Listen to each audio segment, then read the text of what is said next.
Good morning. This video is for the first grade.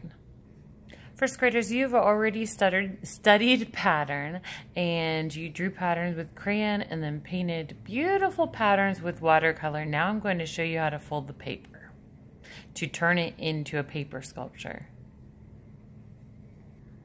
First, take your paper, which will actually be thicker than this paper that you see, and fold it in half, hamburger style.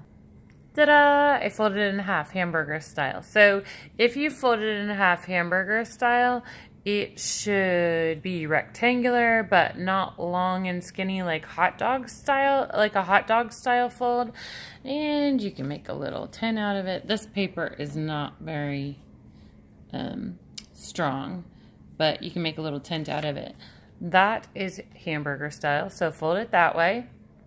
Next, we're going to make a little fold next to the fold that you've already made. I will show you.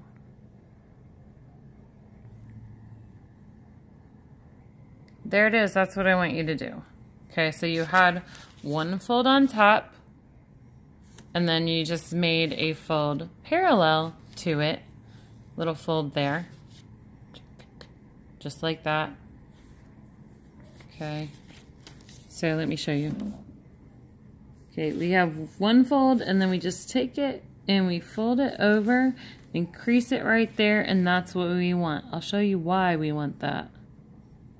So we want this because we're going to draw our sculpture design on the flat part of this paper.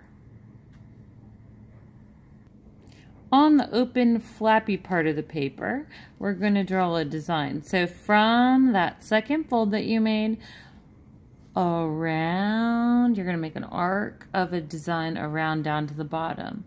Now you could do zigzags, you could do kind of like a rectangle, you could do a wave design. I just decided to do zigzags for this. Now I'm going to do another design, and I will show it to you in a second. Voila! There is my wave design for my second design. See, it can be different. I'm going to add in a third design, and then I'll show you what happens when you start to cut the design out. Here I drew my third design from the fold and down to the bottom. Now it's time to cut the first zigzag design out. I'm going to cut on both layers of the paper. Okay, I cut out the outside zigzag design, and on this top design, I cut all the way to the first fold. But on the next designs, I will not do that. Here we go. I'm going to cut out my next wavy line. Voila, I cut out the next line. What's different about this cut is instead of going all the way to the edge, it's very important that you stop cutting at the second fold where my thumb is. Let's go ahead and cut out our third line. That's kind of like a gear line design, and see what happens. Hey, I'm back. I just cut out the gear line design, and once again, up here, I stopped at that second fold. Very important. If you go all the way to the edge on these other cuts, you're going to cut your sculpture in half. Let's arrange this paper and see how our sculpture is looking.